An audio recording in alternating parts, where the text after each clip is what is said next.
सत्संग सुनने वाला सफल होगा कि जो रोड से ही हाथ जोड़ा, प्रणाम किया, दर्शन किया, निकल दिया, वो सफल होगा।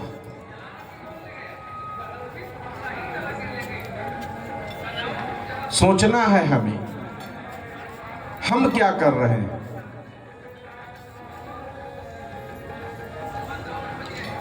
ये कुंभ मेला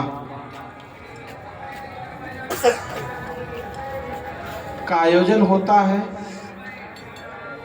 समाज में ये प्रचारित है कि यहाँ 3 नदियां बहती हैं, गंगा, जमुना और तीसरी सरस्वती। तीनों में स्नान करेंगे, लेकिन सबने गंगा जमुना तो देखा, लेकिन सरस्वती का दर्शन हुआ क्या? स्नान हुआ क्या? नहीं हुआ। लेकिन कहने वाले ने सही कहा, जो समाज में प्रचार है उसमें सही प्रचार है कि जो इन तीनों में स्नान करेगा वो फल पाएगा। लेकिन समस्या यहां सबसे बड़ी ये है कि हम सबको सरस्वती मिलती ही नहीं। कुंभ मेला तो आते हैं और बिना सरस्वती में स्नान किए वापस चले जाते हैं। अब ये स्नान होगा कैसे? बताएगा कौन कि भैया हाथ पकड़ के ये है सरस्वती नदी, यहां डुबकी लगाओ। आप घाट पर जाओगे तो आपके पास पंडे पहुंच जाएंगे, पुजारी पहुंच जाएंगे, यहां चढ़ाओ, यहां दूध डालो, यहां जल डालो, यहां ये करो। लेकिन क्या कोई बताएगा कि सरस्वती नदी कहां पर है? यहां संत जन बताते हैं। सरस्वती का मतलब क्या होता है? आप जब याद करिए, जब आप छोटी कक्षा में थे, चौथी, पांचवी, पहली, दूसरी, तो सरस्वती किसे कहते थे? विद्या को। विद्या मतलब ज्ञान। जो ज्ञान है वही सरस्वती है। और ये ज्ञान, ये सरस्वती आज यहां हर पंडाल में बह रही है। सरस्वती का मतलब ज्ञान है केवल, और ये ज्ञान यहां हर पंडाल में बह रहा है। और ये 12 महीना नहीं बहेगा। कितने महीना बहेगा? केवल 1 महीना, 12 जनवरी से 12 फरवरी तक। उसके बाद यहां सरस्वती नदी देखने को नहीं मिलेगी। लेकिन बंधुओं, विडंबना है, दुख है, इस लोग यहां आते तो कितने लाखों हैं, करोड़ों हैं, लेकिन सरस्वती का दर्शन कर ही नहीं पाते हैं, जान ही नहीं पाते कि सरस्वती नदी है कौन, उसमें स्नान कैसे किया जाता है। लोग तो बस इस पंडाल से उस पंडाल, उस पंडाल से उस पंडाल, लोगों के आके बताते हैं कि मैं इतना दूर तक गया, वहां तक गया था, वहां उनका पंडाल लगा, वहां अमुक, वहां अमुक। लेकिन जो ज्ञान की नदी है, जो ज्ञान का स्नान है, उससे अछूते रह जाते हैं। बंधुओं, जरूरत है कि हम उस सरस्वती नदी को ढूंढें, उस सत्संग को ढूंढें, उस ज्ञान को ढूंढें और उसमें निमज्जन करें, उसमें स्नान करें। सब यहां ढूंढ ही रहे हैं और किसी को मिल नहीं रहा है। कबीर साहब इसीलिए कहते हैं कि पानी में मीन पियासी। मछली तो है पानी में, लेकिन वो प्यासी है।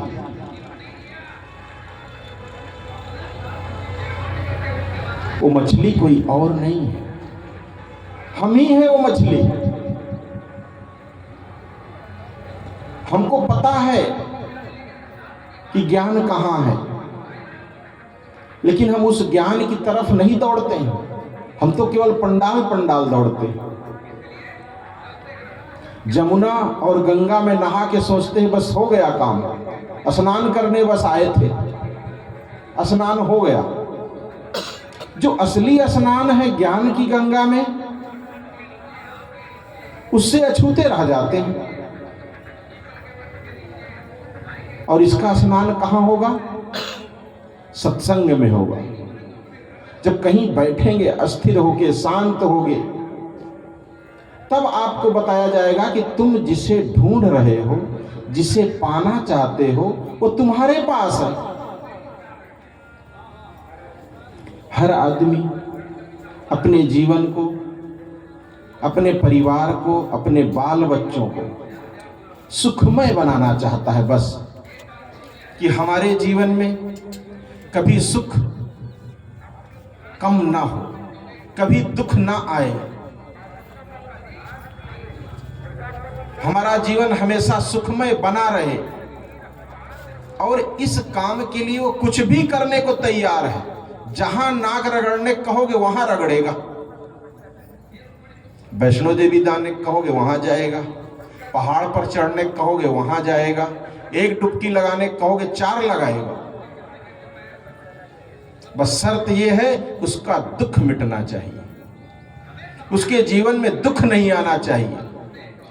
पुरुष हो, महिला हो, कोई भी हो, इस काम के लिए सब आदमी दौड़ रहे हैं। और वही भावना लेकर हम सब घर से निकले, अपने दुख को कम करने के लिए। लेकिन बंधुओं, हर दुख के पीछे कोई ना कोई कारण होता है, ये आपको समझना होगा।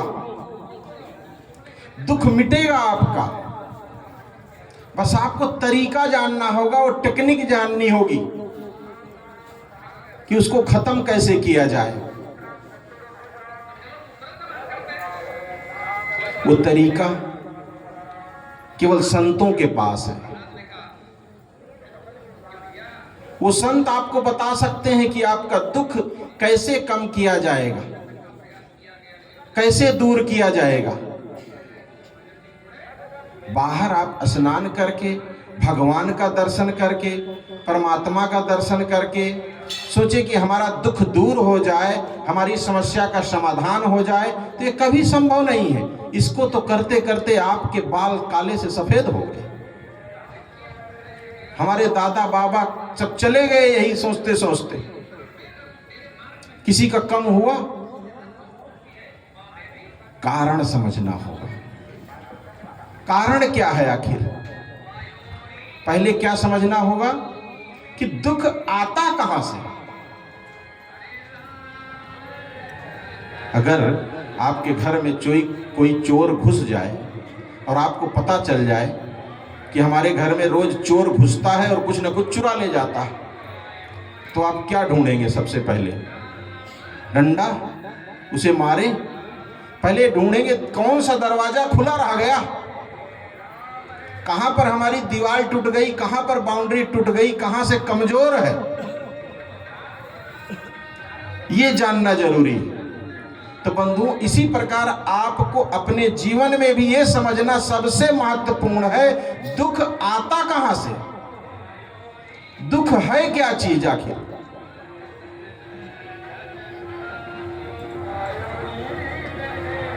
थोड़ा दिमाग लगाएं कि कहां से आता है दुख। बड़े बड़े दुख आपके जीवन में आए होंगे। आपका बेटा मर गया, आपके कुछ धन रखे थे, बहुत इंपॉर्टेंट काम करने के लिए कोई चुरा लिया, कोई आपको धोखा दे दिया, आपके साथ छल हो गया, आपका घाटा हो गया। यही सब दुख होता है ना संसार में। आप अपने बेटे से बहुत आशा रखे थे कि अब इस साल ये काम करवाऊंगा, उसे ये कहूंगा बेटा ये कर दे वो कर दे, लेकिन वो नहीं किया, बहुत दुख हुआ, उल्टा जवाब दे दिया। दुख आने का केवल एक ही रास्ता है। वो क्या रास्ता है? वो है हमारे कर्म। ध्यान से सुने, वो है हमारे कर्म, ना कि दूसरे के। हमारे जीवन में जितने भी दुख आते हैं वो हमारे कर्मों का परिणाम है। रामायण में एक पंक्ति आती है, आप लोग सुने होंगे, कर्म प्रधान विश्व रचि, देखो बाबा जी को याद है, विश्व रचि राखा, और जो जस करे सो तस फल चाखा। और हम सब वही चख रहे हैं, तो इसमें दुख की क्या बात है? जैसा बोए हैं वैसा काट रहे हैं। ये कौन कहा है? कबीर साहब। बोए पेड़ बबूल का तो आम कहां से खाए। हम सब वही, हम सब बबूल बोए हैं, किसी को बताने की जरूरत नहीं कि कब बोए। आज काट रहे हो, ये उसका परिणाम है। ये कटु सत्य है कि आज अगर हमारे जीवन में दुख है, आपके खेत में अगर कांटे हैं, तो आपने गेहूं नहीं बोया, बबूल बोया है। आपके आज दुश्मन तैयार हैं, तो आपने मीठा नहीं बोला है, कड़ुआ बोला है। पड़ोसी से, बेटा से, पत्नी से, किसी से भी आपके सगे अपने नहीं हो रहे हैं। ये सब करने वाले केवल हम हैं, कोई दूसरा नहीं। हम कुछ भी करते हैं बंधुओं तो एक बीज बोते हैं। खेत में लोग बीज बोते हैं ना, बढ़िया बढ़िया फसल खेत तैयार करते हैं, कई बार जोतते हैं, पानी डालते हैं, नमी लाते हैं, फिर उसमें बीज बोते हैं। फिर कुछ दिन बाद अंकुर आता है, फिर पानी डालते हैं, खाद डालते हैं, उसकी सेवा करते हैं, फिर उसमें से फल निकलता है। इसी प्रकार बंधुओं हम कुछ भी करते हैं, कुछ भी कह रहा हूं, कुछ भी। एक आदमी गिर गया है, आप उसे उठा दीजिए, ये भी आप एक बीज बो रहे हैं। एक आदमी गिर गया, एक लात और मार दिए, ये भी आप बीज बो रहे हैं। कोई असहाय दिखे, आप उसकी सहयोग कर दीजिए। कुछ ऐसा लगा कि हाँ सच में ये इसको जरूरत है 100 रुपए की, आप उसे दे दीजिए। आप दुकानदार के पास गए, किसी का देखो मोबाइल बज रहा है भाई, और उनको पता भी नहीं किसका बज रहा है। बंद कर ले साहब। मैं कह रहा था कि आप किसी दुकान में गए, 50 रुपए का सामान लिए, 100 की नोट पकड़ाए, दुकानदार क्या समझा 500 की, 50 रुपया वापस करना चाहिए, 450 वापस कर दिया। आप ऊपर से नीचे तक देखे आई, आपके पास 2 ऑप्शन है। उसको बता दीजिए भैया तुमसे गलती हो रही है, या तो चुपचाप समेट के अंदर धर लीजिए। अब हम क्या करते हैं, अधिकतर लोग क्या करते हैं, समेट के रख ही लेते हैं ना। आती हुई लक्ष्मी कौन लात मारता है? परिणाम क्या होगा इसका? ये जब उगेगा 450 रुपया, तो इसके कांटे कितना चुभेंगे।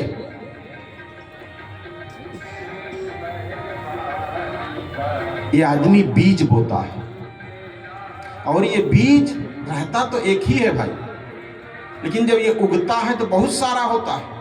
एक गेहूं को पेड़ लगाओ, उसमें एक ही थोड़े, कम से कम 200-300 गेहूं निकलेंगे। आज किसी की आप एक थप्पड़ मार दो किसी को, या 1 रुपए की हानि कर दो, 100 रुपया किसी का चुरा लो, आपको क्या लगता है उतना ही देना पड़ेगा? सूद ब्याज सहित कई गुना ज्यादा देना पड़ेगा, और जो आप मेहनत से कमाए उसको भी देना पड़ेगा साथ में, वो भी जाएगा लेकर के वो। और यही हो रहा है, इसी से आदमी परेशान है कि दुख खत्म काहे नहीं होता। गेट तो हम बंद ही नहीं कर रहे हैं ना, दुख किधर से आता जहां से है वो बंद ही नहीं कर रहे हैं हम, अभी करना बंद ही नहीं कर रहे हैं हम, अपने आप को सुधार कर ही नहीं रहे कर्मों का। जब तक गलत कर्म नहीं बंद करेंगे तब तक दुख के दरवाजे नहीं बंद होंगे। और जीवन को कितनी भी डुबकी लगा लें, कितना भी सत्संग सुन लें, कितने भी पर्वतों की यात्रा कर लें, कितनी भी नाक रगड़ लें, इसको कोई कम नहीं कर सकता है।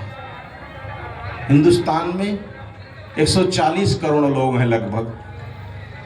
140 करोड़ में लगभग कहते हैं 40 से 45 करोड़ लोग स्नान करेंगे यहाँ। सबके दुख खत्म हो जाए तो कितनी बड़ी बात है? और अगर दुख खत्म होने लगे तो सबको डुबकी लगा लेना चाहिए, 140 को भी। लेकिन क्या कम होता है? यहाँ आने के बाद कईयों के पर्स कट जाएंगे, कईयों के क्या चोरी हो जाएगी, कईयों क्या हो जाएगा, कितना दुख हो जाएगा उन्हीं को। किसी के संगी बिछुड़ जाएंगे जो मिलेंगे ही नहीं जिंदगी भर। लोग दुख कम करने आते हैं और दुख और बढ़ जाता है। बंधुओं, दुख कम करने का एक ही तरीका है कि हम अपने कर्मों को सुधारें, गलत कर्मों को छोड़ दें। दुख आना बंद हो जाएगा, लेकिन तुरंत नहीं बंद होगा, क्योंकि आप बहुत कुछ कर चुके हैं, बहुत कुछ अहित कर चुके हैं, आप बहुत कुछ गलत कर चुके हैं, बहुत सारी गालियां लोगों को दे चुके हैं। वो सब भोगना पड़ेगा आपको, अभी नहीं तो अगले जन्म में। उससे कोई नहीं बचा सकता है। और अगर कोई बचा दे आपको इन दुखों से, अगर कोई आपको आपके किए हुए गलत कर्मों के परिणाम से अगर कोई बचा दे, तो उसके लिए कौन सा शब्द ढूंढूं मैं?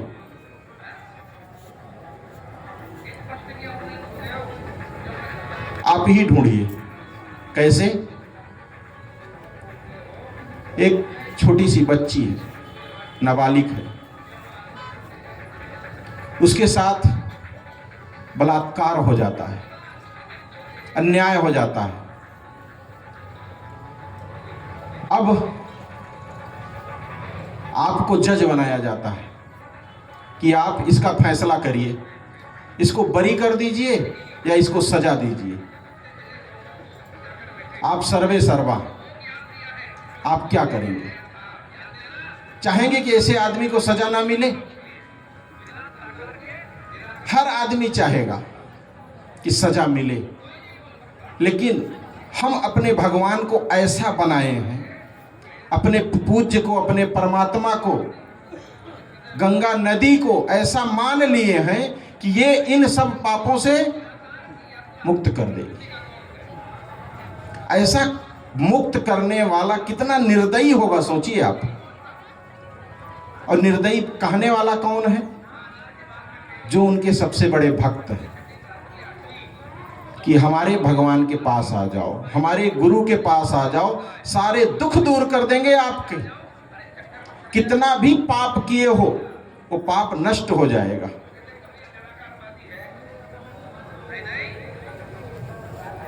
हमारे पास शब्द नहीं है ऐसे व्यक्ति के लिए। कैसा शब्द नहीं, मतलब इतना, मतलब वो आदमी इतना निर्दयी होगा, नियम कानून से कोई मतलब ही नहीं उसको, एकदम कहा जाए कि बेईमान। आप खुद सोचिए, किसी के साथ अन्याय हो जाए, किसी को न्याय न मिले, ये सही बात है। लेकिन लोग क्या करते हैं कि भगवान को भी घूस दे देते। 1 लाख का सरकार से गबन किए और 1100 रुपए का लड्डू मंदिर में चढ़ा दिए। होता है कि नहीं होता है? या 5000 का भंडारा करवा दिए 10,000 का,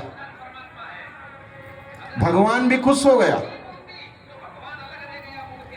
ये भगवान को इतना अन्यायी बनाते कौन है? हम ही बनाते हैं ना। भगवान तो है नहीं कहीं पर, लेकिन आदमी जो मानता है उनको, और उनको जिस ढंग से उनकी छवि समाज में प्रचारित है, वो इस ढंग से है कि एकदम कहा जाए कि गिरा हुआ इंसान, जो सबसे ज्यादा घूस लेता हो, सबसे ज्यादा अन्याय करता हो, है कि नहीं है? मतलब घूस ले करके वो चुप हो जाता है। एक बेटी के साथ बलात्कार हुआ, उसको थोड़ा सा घूस मिल गया, वो चुप हो गया। गांव में ऐसे कई अधिकारी होंगे, आप जानते होंगे, नजर में होंगे आपके, उसको कितना बुरा दृष्टि से देखते होंगे आप लोग। और ऐसा हम भगवान को भी अपने समझते हैं कि भगवान भी ऐसे ही है। बंधुओं, हम सब सत्य से बहुत दूर हैं अभी। सत्य कुछ और है और हम चल किसी दूसरी दिशा में रहे हैं। अपने कर्मों को सुधारना होगा, गलत कर्मों को छोड़ना होगा। बस कोई भगवान, भवानी, देवी, देवता, गंगा मैया या जमुना मैया कोई नहीं काट सकती। तंबाकू तक तो छुड़वा नहीं सकती गंगा नहाने वालों की। अगर ये 40 करोड़ लोग जो नहाएंगे, अगर केवल तंबाकू छूट जाए इनकी, मैं सोचता हूं कि बहुत बड़ी बात हो गई कि नहीं। नहीं हो सकता है। वहीं लोग नहाते नहाते खाते हैं, नहा के निकलते डुबकी लगा फिर शुरू मलना। बंधुओं, हमें सुधार करना होगा और ये सुधार आपको तब आएगा जब आप सरस्वती में स्नान करेंगे तब।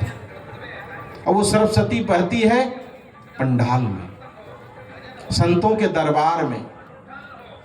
तब त्रिवेणी नहाना सफल होगा, सार्थक होगा। तो बंधुओं, हमारा समय तो थोड़ा ज्यादा हो गया है, ज्यादा क्या डबल हो गया है,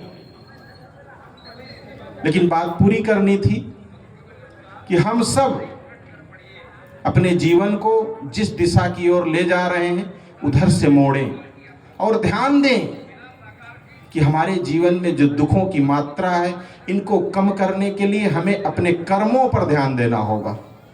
गलत कर्म आज से करना बंद कर दें। मन, वाणी और कर्म, इन 3 चीजों को सुधार लें।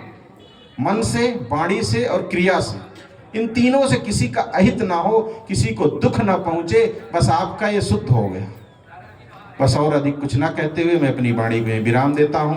बोलिए सद्गुरुदेव की जय।